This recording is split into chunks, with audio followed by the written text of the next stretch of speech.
which is Daniela Tisca. She's with me together on the board of ISAC Alumni Europe. And as Carol has mentioned, she will tell us a little bit more about how to make your first 100 days on the job successful. So it's you got the job, you're starting, it's your first day. So, and the next 99 are coming. So, what should you think of, take care of to make it a great experience? And with that, I hand it over to Daniela. You're good to go. Thank you, Chris. Let me just share my screen. You can see it already. Okay, Yeah, perfect. good. Okay, so as Chris was saying a bit about me, I'm also in the board.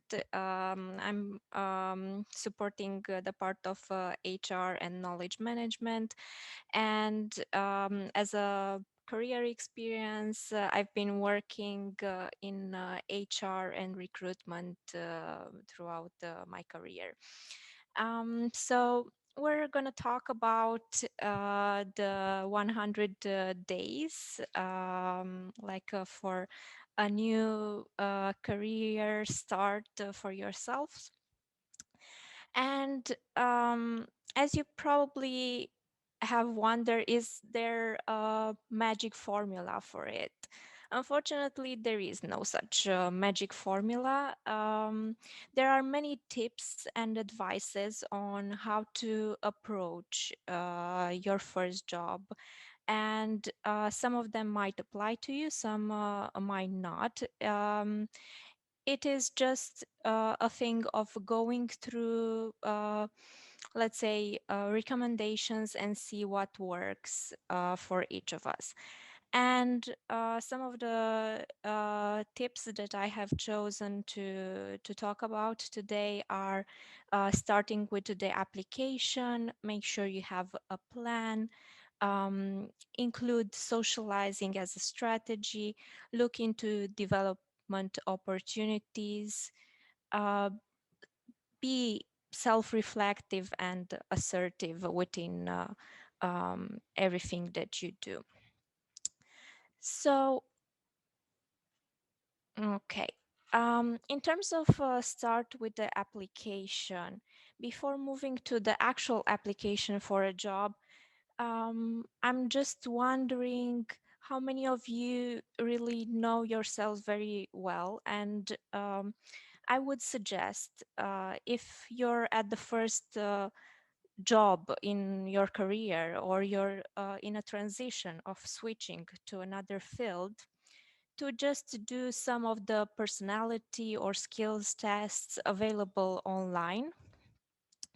There are quite a few resources that are very good, and you can use them for free. So there are personality tests that also offer you a perspective on how you are as a person in a job, and what would be more suitable for you from the perspective of your skills, or from the perspective of, let's say, what you enjoy doing.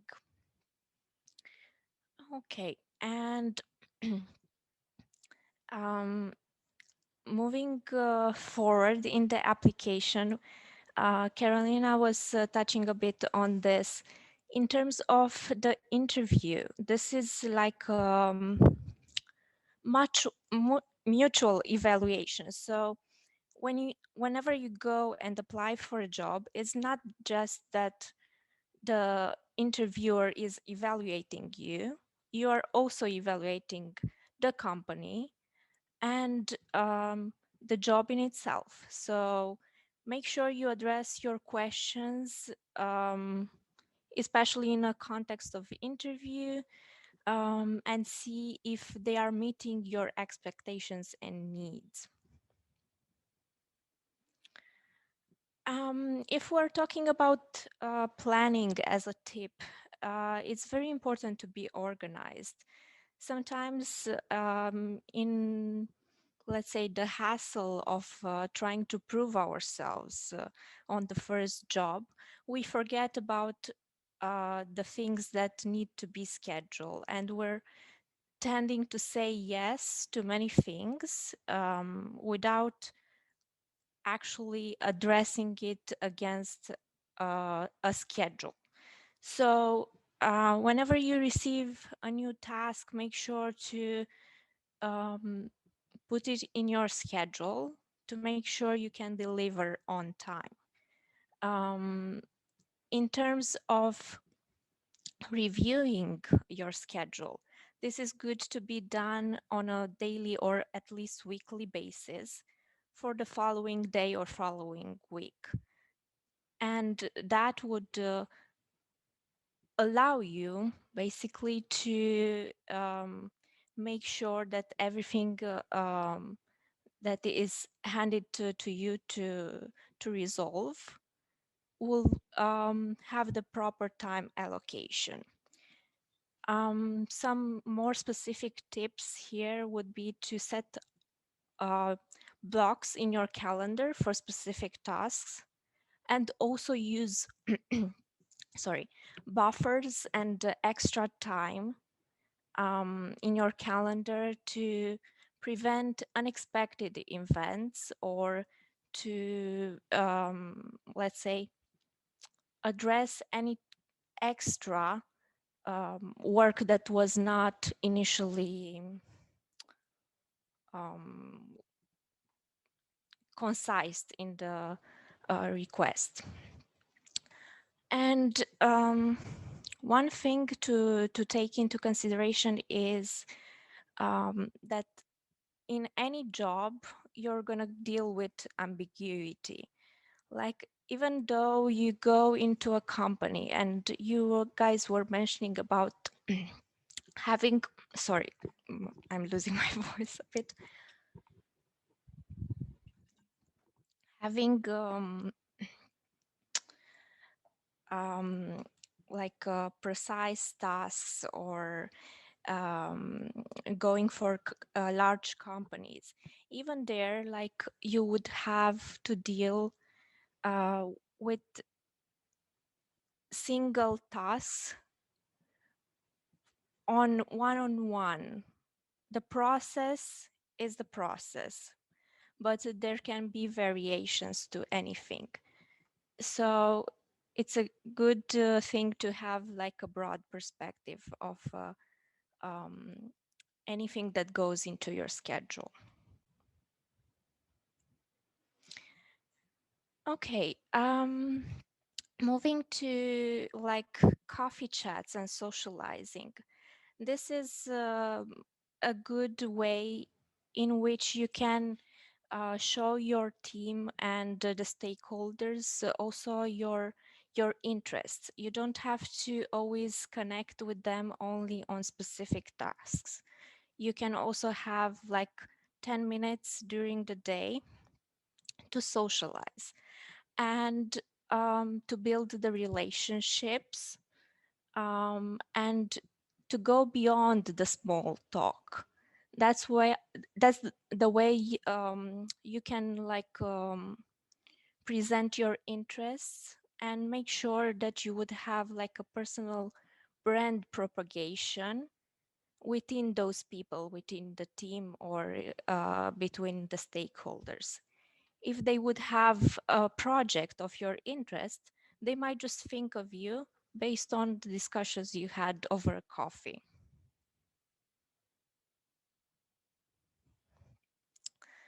Don't forget to be assertive. Like, it's very um, good to know what are your needs and boundaries within a job, and to know that you cannot always do everything that is asked of you. Like, don't be always a yes person. Like, from time to time, we also need to say no, but it's important to see how we are saying that no. Like, a balance between what you want and what the other person wants. And the way you provide the answer should be with calm and taking into consideration what else you have to do and what are your boundaries. Don't forget to always look for development opportunities. So, whenever you're at the beginning of a new job or your first job, keep on asking questions. No questions are stupid. And um, no matter how annoying it might become for some people who are less inclined to address these questions, it is for your own development. Um, the more questions you have, the more you develop within the role. If possible, also try to take a personal project. This could be something outside of your main responsibilities within a job, and that could showcase your skills. And also here would be like transferable skills that can be, let's say, showcased more within the team, in front of your stakeholders. Um, Also, don't forget to mention your interest to your manager. In an ideal world, you would have probably a one-on-one conversation with your manager regarding development at least once per month. And in those meetings, you should have also a plan for your development. Um, and your manager could also suggest additional activities you can get involved in order to, let's say, um, develop more of the skills you need for your next step further into your career. Your manager can also be a sort of mentor, um, if they have experience in the same roles that you are targeting. But you can also find yourself other mentors within your peers or members of the organization. These would be people that could give you insight on how things have worked for them, on how to address certain situation. In case you are more a hands-on person, look out for a coach rather than a mentor.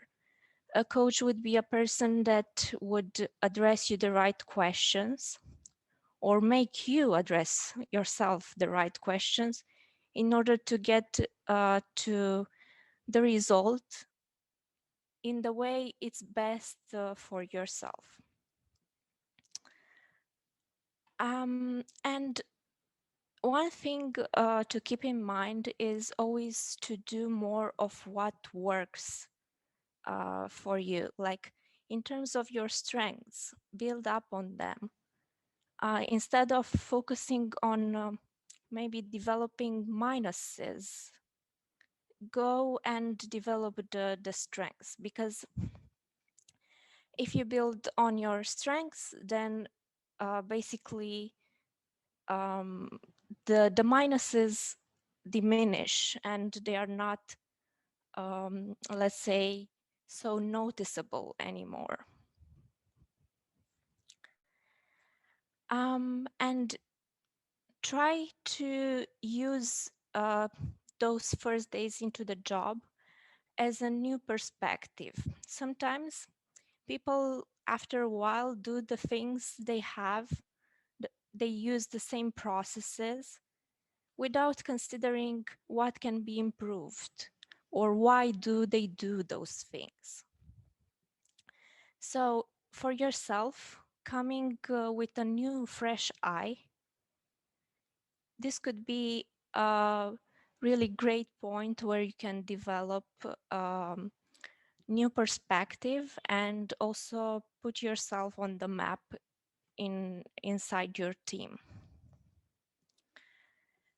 Another tip is self-reflection. Don't forget to think of all the things that let's say have passed. Put your thoughts onto paper and try to keep like a track of your results.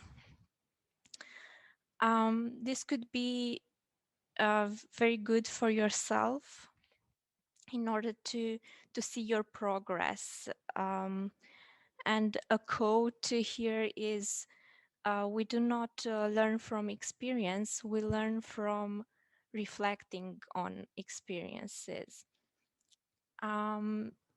So in terms of, let's say, the things you do on a day-to-day basis and the way you can improve, it's up on you and the way you choose to act based on the previous experiences.